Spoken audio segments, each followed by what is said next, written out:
The topics and opinions expressed on the following show are solely those of the hosts and their guests and not those of W4WN Radio, its employees, or affiliates. We make no recommendations or endorsements for radio show programs, services, or products mentioned on air or on our web. No liability, explicit or implied, shall be extended to W4WN Radio, its employees, or affiliates. Any questions or comments should be directed to those show hosts. Thank you for choosing W4WN Radio.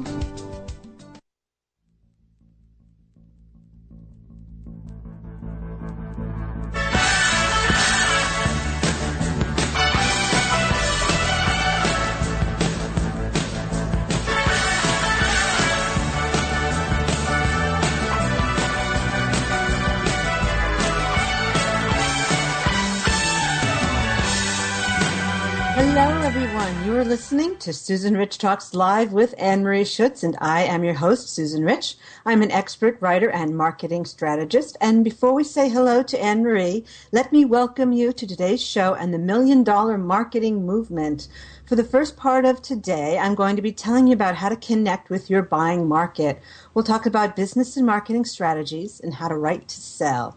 The second part of the show is Anne-Marie's Retro Kitchen, a retrospective on women's life and times in yesteryear and how those same challenges continue in today's modern world. And then we'll add in our own special brand of madness and mayhem just to make sure your weekend starts off properly. So let's get started. Hello, Anne-Marie. How are you today?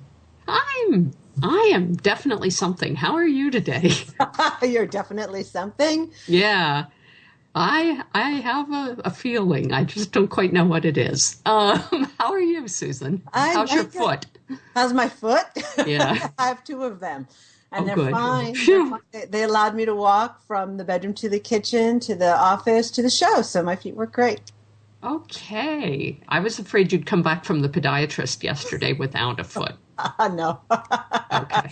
Nah, that wasn't even an option. But yeah, no, it worked out okay. And I have new glasses and everything. So yesterday was just one of those great days when you get to go to the doctor and then you go to another doctor, waiting rooms.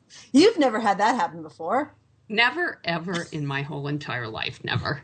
Nope. Nobody listening to the show can go along with what it's like to have lots of doctor visits and yeah. But other than that, yeah, everything is hunky dory, peachy keen, and so before we went on, you were saying that you were going to poke me about evil salespeople. So now I just have to hear real quick about your evil salesperson, and then we'll talk about how to actually write to sell. Maybe there's something in there that I can address. Well, this gentleman, who is still alive, is probably the most evil salesman I've ever met. He is completely inattentive to little things like the truth. Oops. And he went from selling tombstones and those fancy memorial things, for dead people, to selling books. And, oh my gosh, he would tell me stories about, what you would do in order to get people to buy more cemetery stuff than they actually want. And, it's just sort of thing, you sit there with your mouth hanging open going, this is good? Well, why are you telling me? How many plots does one person need? I mean, that's an odd you need tons, evidently, and you need like giant concrete sculptures and marbles, even better. You need marble sculptures, and you need a florist to come in every week and drop off new flowers for your dead person. And it just goes on and on. Not to mention the fancy coffin, which hopefully is only going to get used once. That is the theory, isn't it? Yeah. So I take it you have some personal experience. Is that something that you went through when you're dealing with your own parents? No, actually, I think my sister would bear us out that the funeral home was fairly decent. It turned out to be a bit more expensive than we were planning, but otherwise they were fairly straightforward. Jessica Mitford, back like 40 or 50 years ago, wrote a book called The American Way of Death, which documented just the horrific things that went on in the funeral industry, because it's not like you go to bury somebody that often with any luck. And so back then at least, they tried to milk you of as much money as possible. And so she wrote her book and earned the hatred of like every mortician anywhere.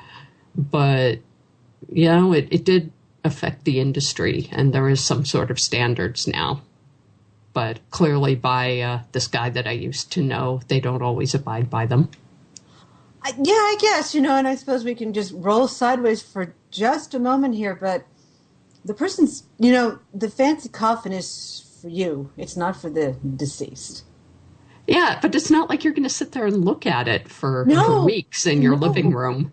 No, because the idea really is ashes to ashes, dust to dust. So if you put somebody in a really fancy mahogany lead-lined coffin, you're right, it's going to take an awful long time for them to finish the natural process. And are we doing it so that we feel we don't personally, emotionally, we don't like the idea of our loved ones truly disintegrating and going back to natural form? Carbon? I don't know. Yeah. I don't know. In Orthodoxy, in Jewish Orthodoxy, you go into a pine box with absolutely no. Real Orthodoxy, there aren't even the nails in it. They use dowlings, wooden dowlings, and it is designed to fall apart because you're in the ground and you're supposed to dust to dust. Dust to dust. And when we buried my grandfather, he was a plain pine box, but it was beautifully done. It was carved. Just because it's plain doesn't mean it's not pretty. It was beautifully done and all of the other stuff, but it was still clearly a plain pine box. Mm-hmm. And, it was like, I was okay with that. And I see somebody commenting online, we recycle coffins. Well, but they get to stack them in certain areas, don't they? Or do they, Yeah, they stack them with like a concrete barrier on top of each coffin, so I guess it doesn't migrate to the surface. I'm not kidding. It has something to do with the churning of the ground, which is sort of a natural thing, probably more natural here on the East Coast, where you get the freeze-thaw cycles, but I guess the coffins can work their way out, so... Well, yeah, so that takes us back to the movie Poltergeist.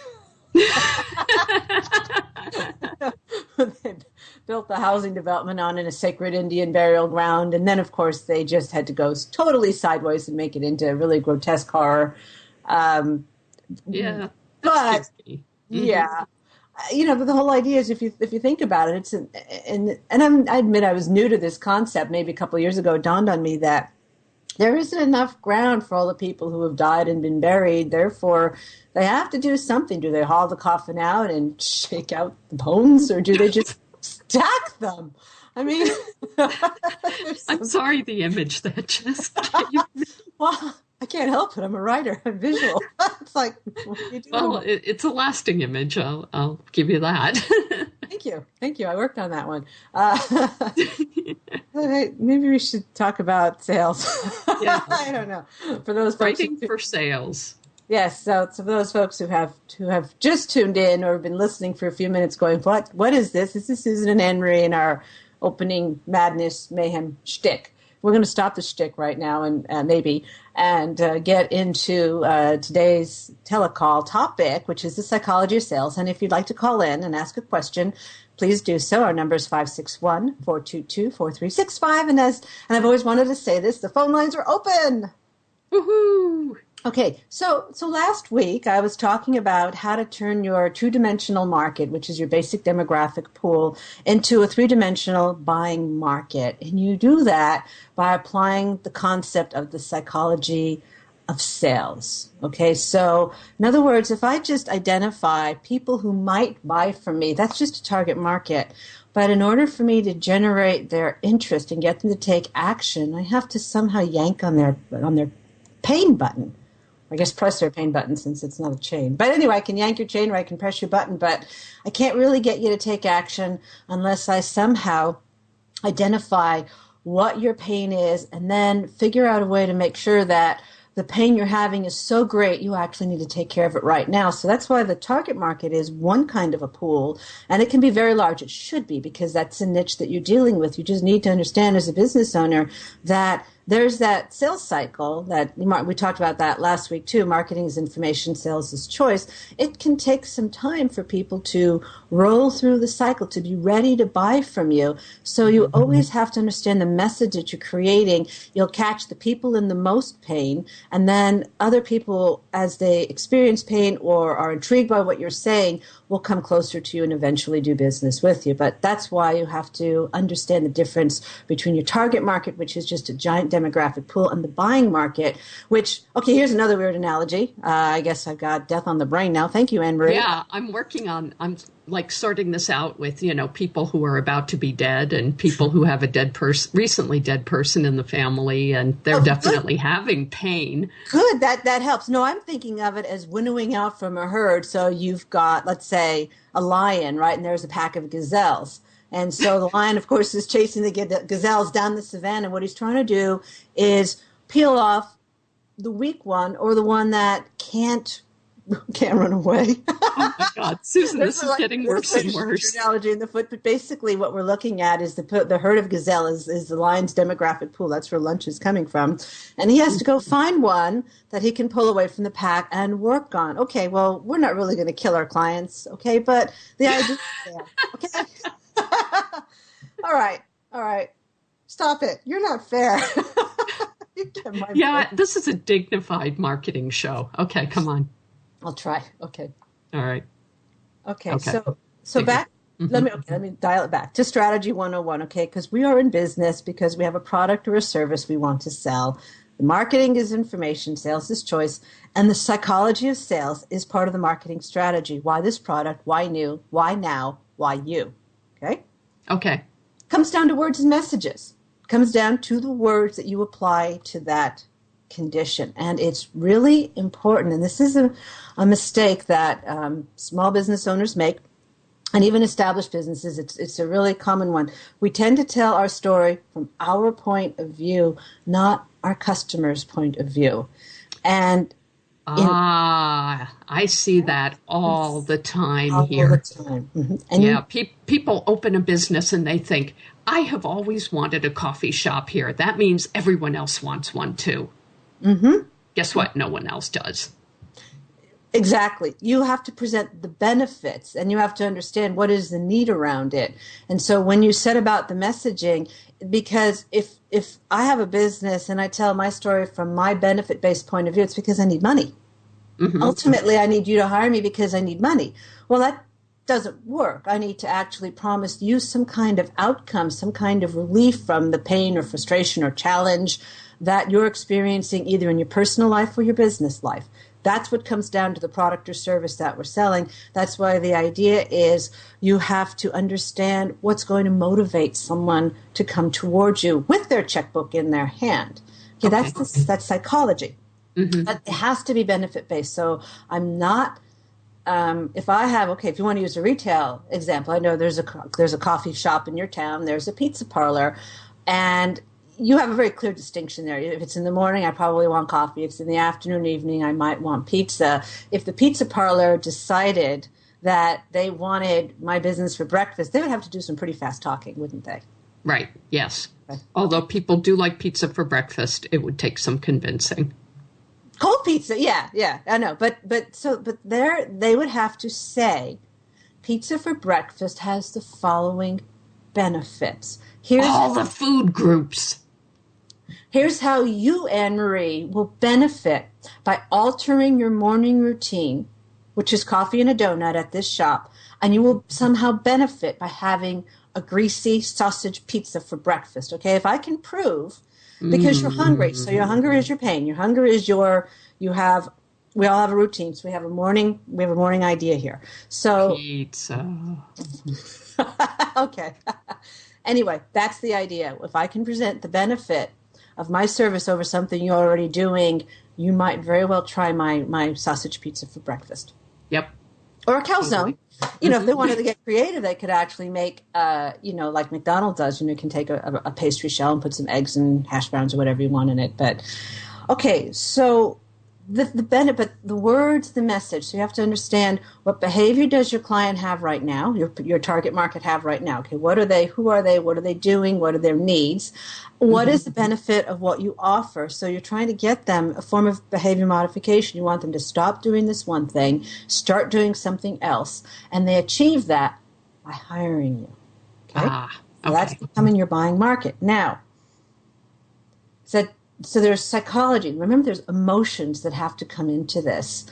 And you have to understand that we buy based on our emotions and we justify later with logic.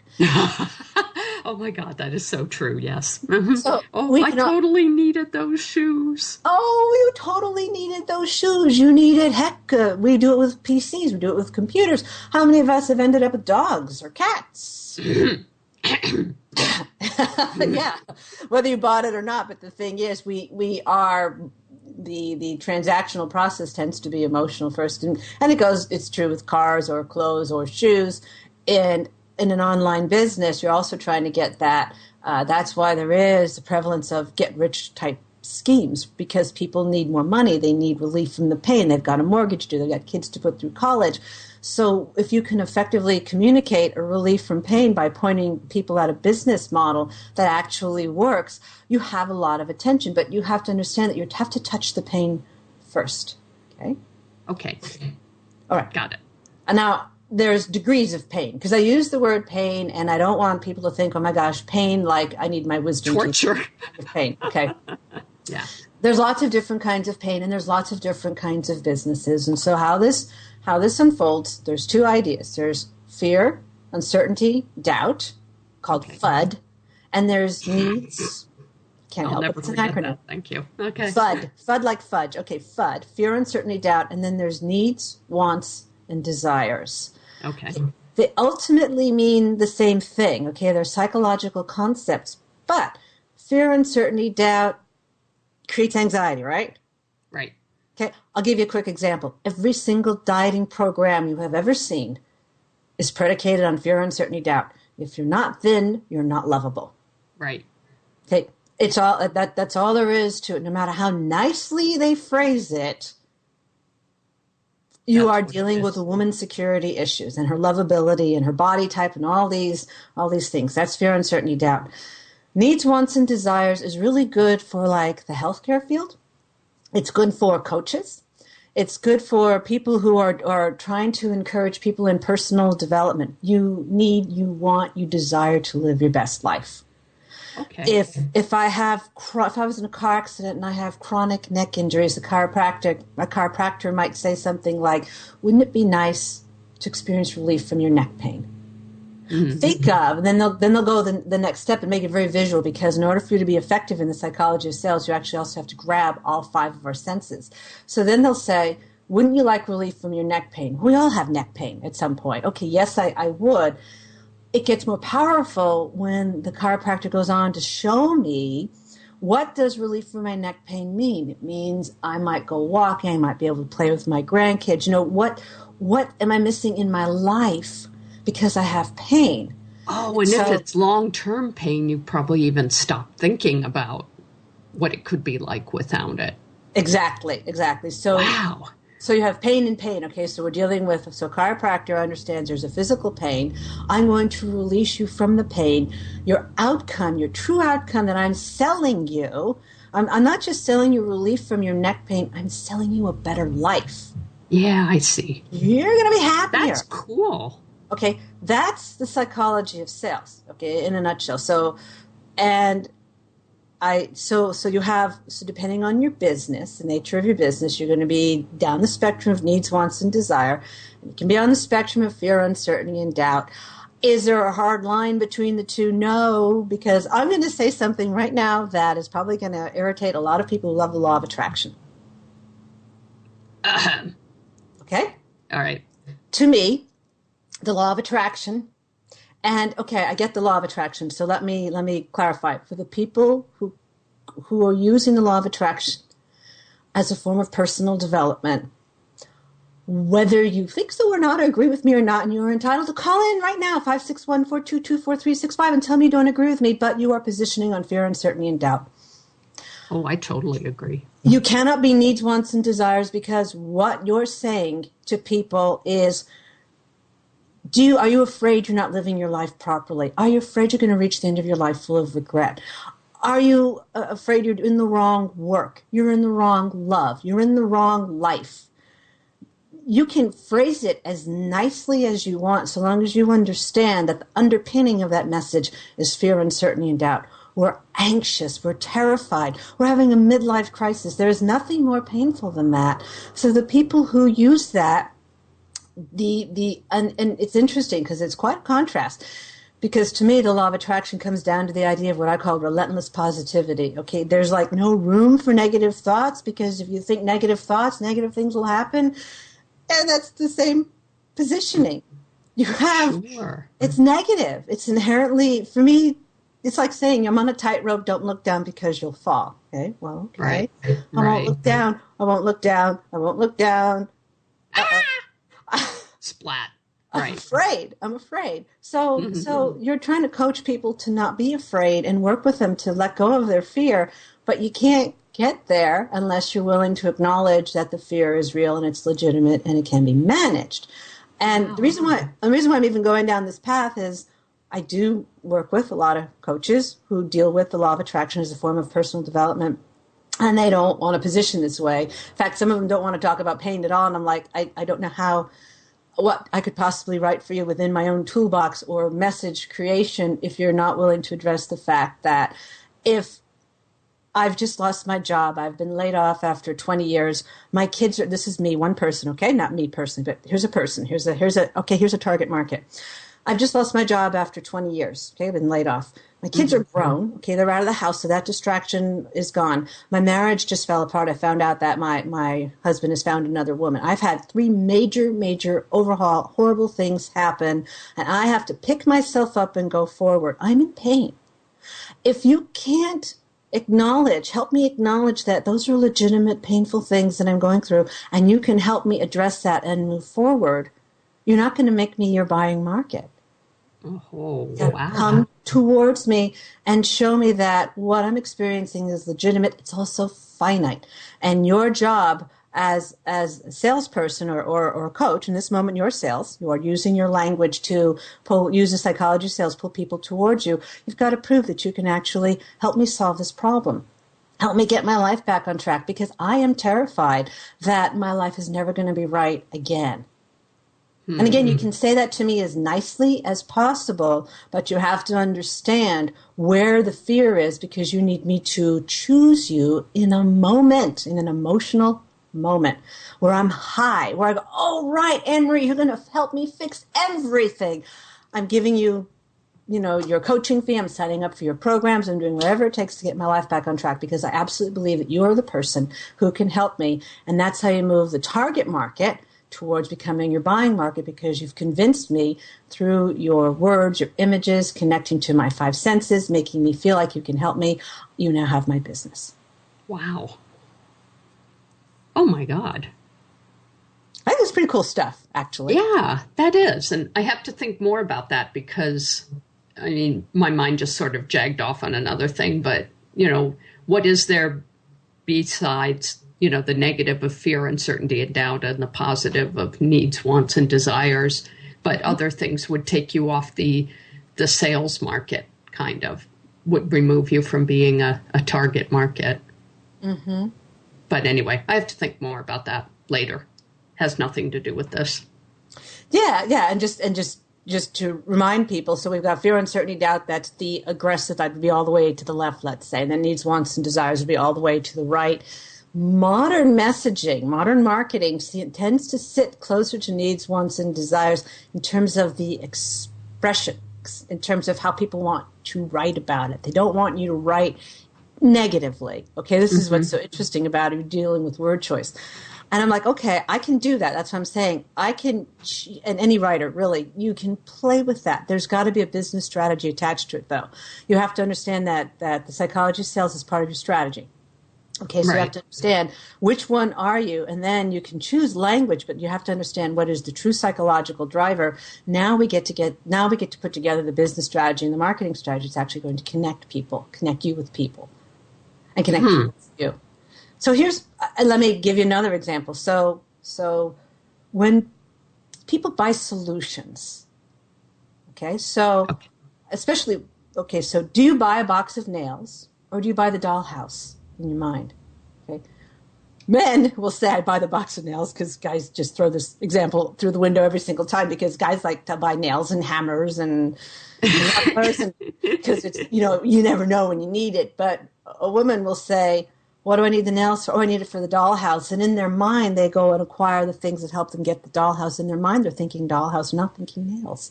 They're thinking the ultimate outcome. So what you want to sell is the ultimate outcome. If you're selling to women. Yeah, and to men, there's an ultimate outcome. You want that big screen TV because the game is coming up, right? Super Bowl. Whatever reason. Yeah, I never understood it. Okay. Yeah. But and also because we have authors and writers who are listening to the show, and I just want to kind of float out to the writers in our listening audience. This is actually true for you. People buy books because they have pain. Yeah. Yep. And a lot of authors feel like, I don't know what truly the thinking is, but they're resistant to the marketing approach, because marketing, writing the book is actually easy. By the time it gets time to get it onto the shelf and tell people about it, you've entered the hardest part of it. And the psychology of sales is actually a really big part of this too, because if you don't think people buy a book because they're in pain, if I've got a home improvement project and I'm installing my toilet and the plumbing is all messed up, I'm going to buy a book. I need to buy a book. If I don't want to bring in a handyman or a plumber, I'm going to buy a book about how to do my own in-home plumbing. If I'm about to make a transatlantic flight, you can bet I want a book. That's painful. Okay, so there's ideas around it. That's what I'm saying. It can be needs, wants, and desires. You don't want to be on a 12-hour flight without a book or some way of entertaining yourself, and you don't want to be standing in ankle deep in sewage because you don't have a book that tells you how to replace your toilet. Okay, got it. All right.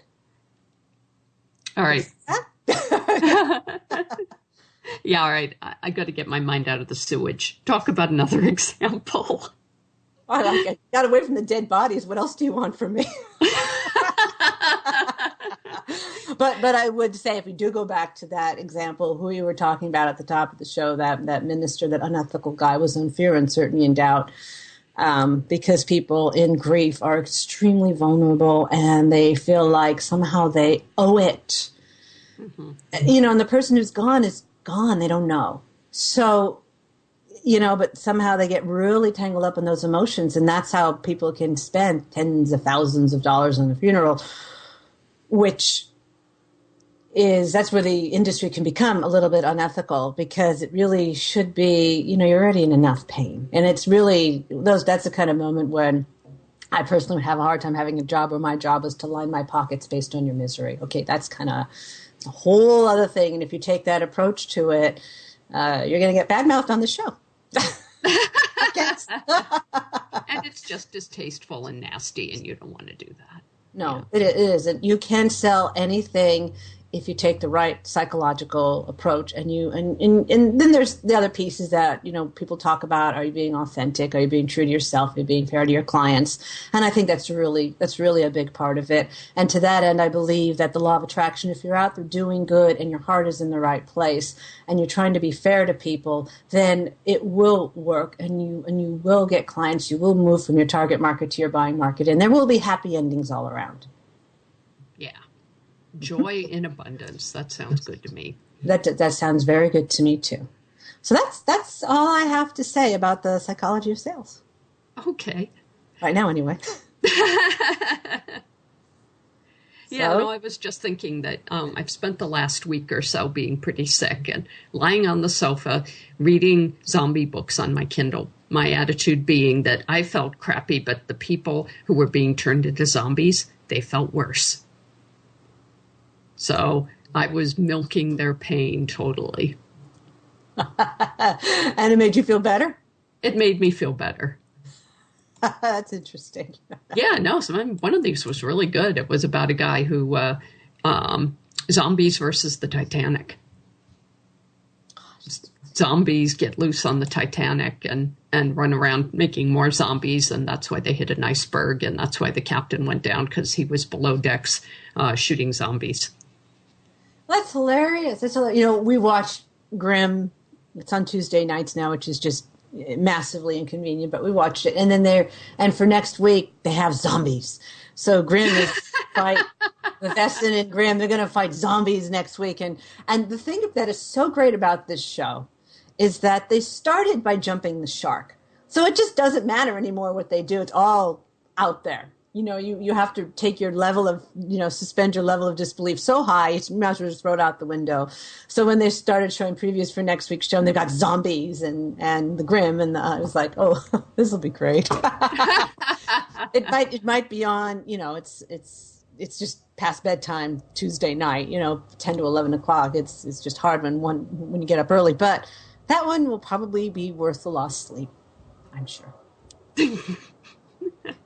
Zombies. So you like, zombies. So Night of the Living Dead. What are some of your other favorite zombie things?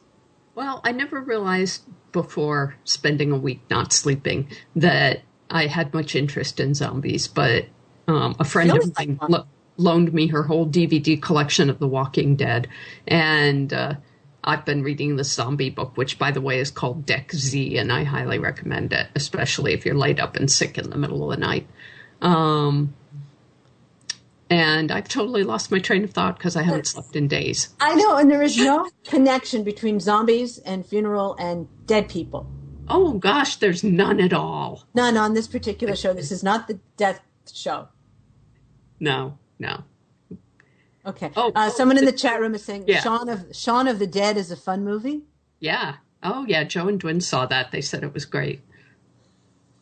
I don't think I've read books about zombies, being a Stephen King fan, but I don't think I've seen very many movies about it. Not even Night of the Living. Oh, you did too. How about in American Werewolf in London, that werewolf guy, or the moldy guy? He was totally a zombie. That's right. I guess he was a zombie, wasn't he? He was cute. That's what we said, remember? We said he was cuter than David Naughton, though. But we used to talk about that. All right, so maybe we should talk about Retro Kitchen instead. Oh, okay. I wasn't sure if you actually had something for Retro Kitchen today. Did they have zombies back in the era? Not that you'd notice, but they did worry about removing blood. So, they could have had zombies, or they just could have been leaking blood a lot. You never know.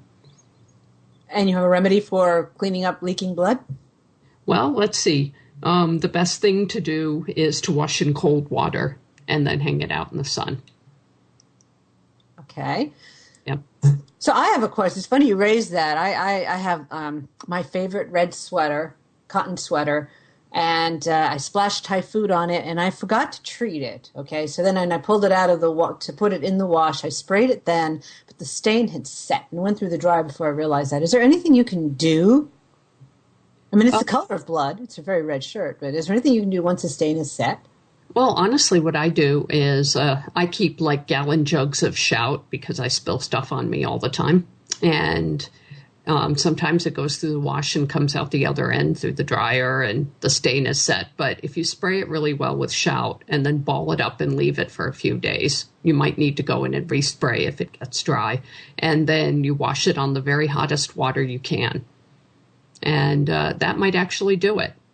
Oh, good, because it's actually one of my favorites. It's just like, oh, no, why does this happen to your favorite clothes? Yeah, so try that. I mean, I think you might be in trouble if it's made out of something that'll shrink into nothingness when it meets hot water. But well, it's cotton, but I've had it for many, many years, so I'm sure I've already, boiled it to pieces at one point or another, but... Okay, so what else? So that's how you get blood out of clothing. Okay. Oh, let's see. Chat room wants to know if putting your blood-stained items outside will attract zombies. And, well, I have to say the zombie issue hasn't been addressed in any of my housekeeping manuals, which is clearly a remiss thing. But, yeah, I don't know. Do they smell blood? Where's our zombie expert? She's probably not listening to the show today, Drat. Yeah, no. Well, I don't know, but it might attract vermin and wildlife. It might. The wildlife, at least where I am, seem to know the difference between blood-stained clothing and a steak. So they probably wouldn't pay much attention. Okay. All right. So what else? Now, if you put your clothing outside with a steak attached to it, then, they might eat the whole thing. Okay. Right. Right. But, then you have a whole other problem. You're feeding your resident brown bear, which is probably not a good idea. Yeah. Yeah, I'm just thinking I'll have to read Pride and Prejudice and Zombies and see if she addresses the putting your stained clothing outside issue, because she'll probably... Oh, let's see. We have another question. Yes, do zombies smell? And the answer to that is yes, they do, badly. Wow, I would assume so. So, all right. So, that's because they don't have noses. Ha ha ha. But how'd they get out of their okay? So this comes back. We talked about the top of the show when the coffins migrated to the top, and somehow they were able to lift the lid and get out and start walking around. Well, that might be where the idea of the dead getting back up again came from, if the coffin migrated its way upward.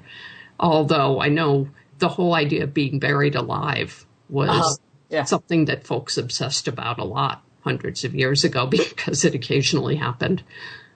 They used to put bells in the coffin, right? So if something happened, you would ring the bell. Ring, right.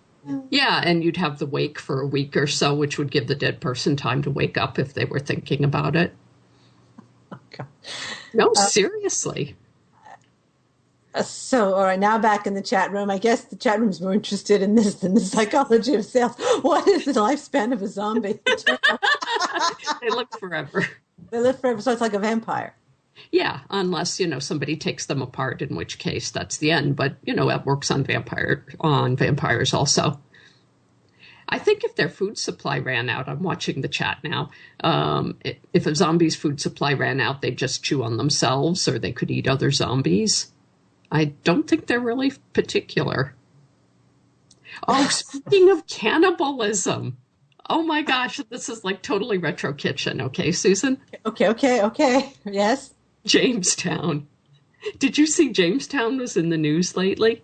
No. The first place in America that was settled back in 1616 or whatever by a little group of adventurers and their families. And I think the first winter, it must have been a lot colder back then because they went through just a terrible time. It was cold. There wasn't any food because they didn't bring enough. And the Indians weren't feeling particularly obliged to share, since I can't blame them. Okay. And so they started starving, and they have found evidence of cannibalism. And it's interesting because back in England, political opponents to the group that financed this trip milked this for what it's worth, saying, oh, the colonists, they can't make it in the New World. They've been reduced to eating each other. And that was always dismissed as sort of an atrocity story. Well, it turns out it was true. Those are our ancestors, folks. Be proud. Well, then you had the Donner Party, so I guess there's a time and a place for everything, right? Right. True. Anyway. All right, now. Somehow, okay, we're having a very interesting show here. We're getting from starting with Walk of the Living Dead to zombies to psychology in there somewhere. Because there is psychology. People are afraid of zombies. I mean, there really is. And that's why it's so popular and it keeps making its resurgence, that you've gone from vampires, now we're back on zombies, although I think zombies is eternal interest. Yeah, zombies aren't particularly attractive. I'm not really getting the fascination with them unless it's sort of the apocalyptic thing. People like to wonder what they would do if life as we knew it came to a screaming halt. I don't know. You remember Michael Jackson's video, The Thriller? Oh my gosh. Yeah, I forgot about that. Yeah, that was awesome. It was. We are the MTV generation, but I mean that one, because those were all those zombies dancing. That's right. They were very good. Yes, they were very good at it.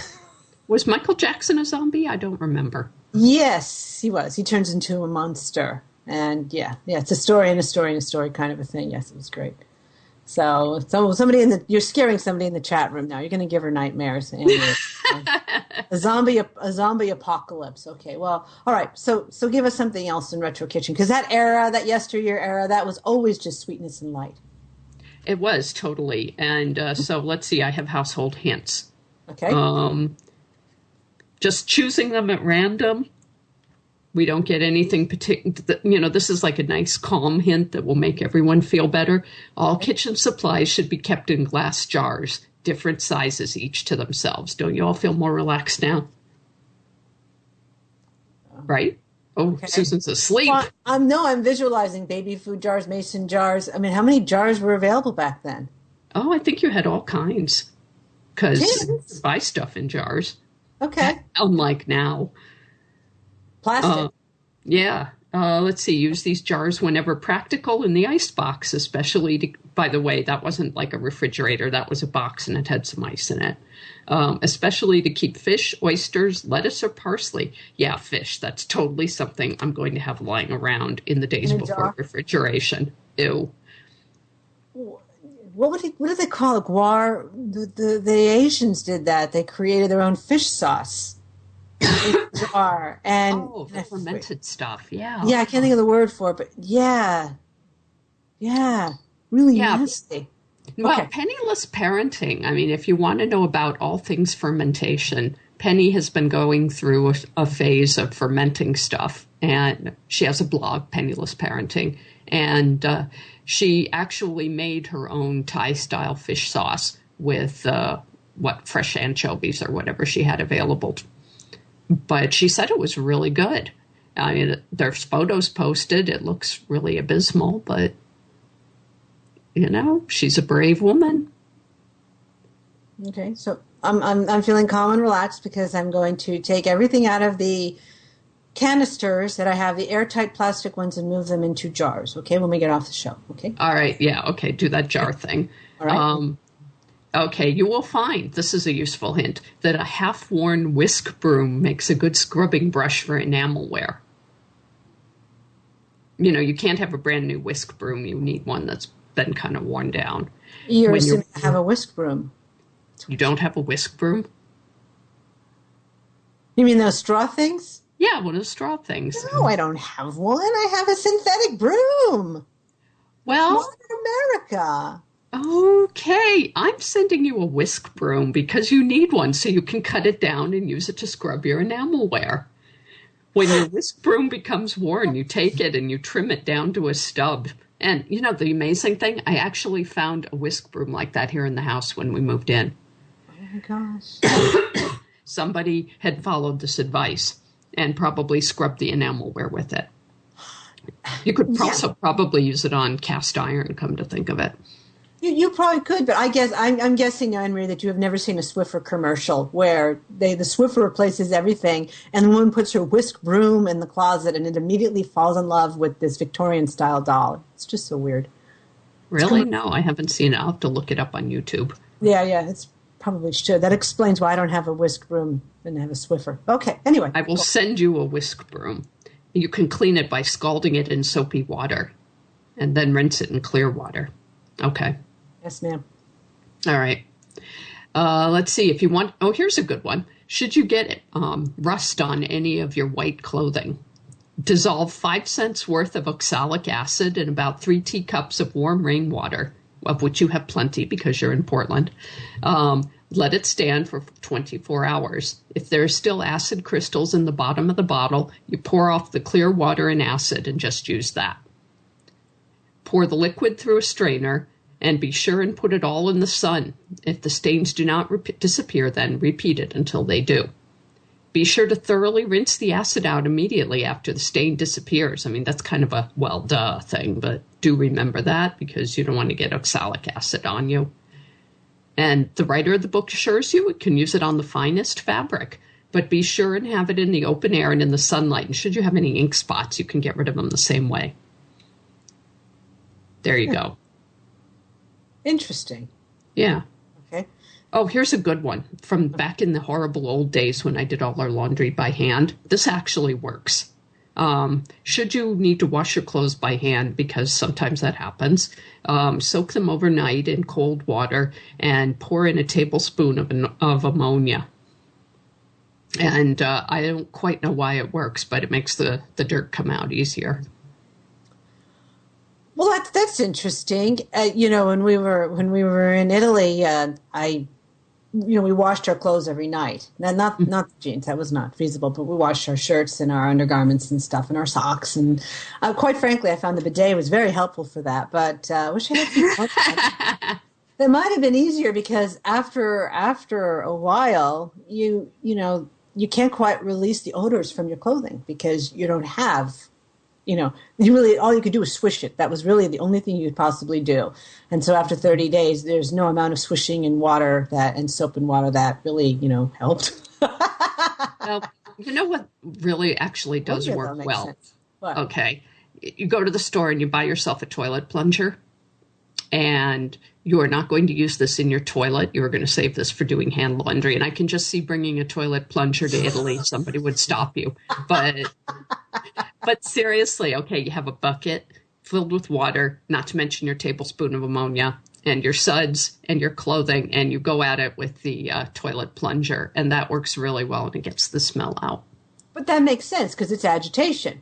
Mm-hmm. That does. But how are you? Okay, so here's the obvious for something like, okay, so I'm in the generation of polyester, so I just picked up stuff and wrung it out and hung it to dry overnight.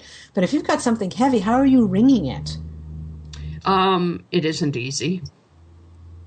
One thing that my mom taught me was to get a nice thick towel, and she would use this for sweaters. And you spread your sweater out on the towel and then roll it up. And you can stomp on the towel if you want to, and that helps. But otherwise, it's just hard work. The way the Amish do it is they have these mangles, which, because the Amish are not stupid, are powered by propane, and you feed the clothes through the propane-powered mangle, and all the water gets squeezed out. Oh, okay, yeah, and I know that laundromats have some of those too, and dry cleaning places, yeah. So that was. You gotta be very careful though, because that could take your hand with it. Right. Yeah. I know. We used to have one of those old washing machines, and it had a little mangle attached to it, and you'd poke the clothing through with a stick, because you could lose fingers in it very easily. Reason why it's called a mangle? No, but. It might not have been, but we're talking about language here, so it's like, well, okay. You better explain what happened to today's guest, because the chat room is inquiring. Yes, I see that. So, yes, we were going to have Christy Fowler on the show today, and something came up, so we're going to be rescheduling her as soon as possible. There you go. So, okay. And we are actually just about out of time. We have time for one more quick tip, Anne-Marie. Oh, I guess I'd better find one. Okay. Here, liniment. How to make your own liniment. 1 teaspoon of turpentine, 1 teaspoon of coal oil, 1 teaspoon of lard. Warm it up and apply to your sore spot. There you go. Do I know what coal oil is? I have no clue. No, but apparently it must help. That would have the early days of anti-inflammatories, right? Yeah, probably. Okay. I have not found liniments to be useful personally, and sometimes they just plain hurt, but some people swore by them. Yeah, and then you wrap it in flannel, because you also put it on and you'd wrap it in the flannel and you would try and generate some kind of heat, so it turned into like a poultice too, didn't it? Mm-hmm, yep. Yeah, and that would work. Depends on what the injury is. So, yeah. All right. Well, that's really cool. Thanks for sharing all of that. I'm really happy about the idea about stain removal, because I meant to ask you that anyway. So it's just happy days that you actually brought it up on the show. It's like, I don't know how to remove the stain. And Shout is fabulous. Shout is fabulous. I'm not sure if I have Shout, I have someone else downstairs. But anyway, all right. So, folks, thank you so much for joining us today on Susan Rich Talks Live with Anne-Marie Schutz. We've had a very unusual call today. We've talked about death, dying, funerals, the psychology of sales, and happy homemaking tips. especially like the one about storing all your dry goods in glass jars. I really do like that one. So 'cause it's decorative and it's pretty and it recycles everything. And I am in Portland where everything gets recycled. So that's awesome. So I just want to remind all of you to join us again next week right here, noon Eastern time, for more of our show. We are All Women's Radio, W4WN.com. Thank you so much for joining us today and have a great weekend.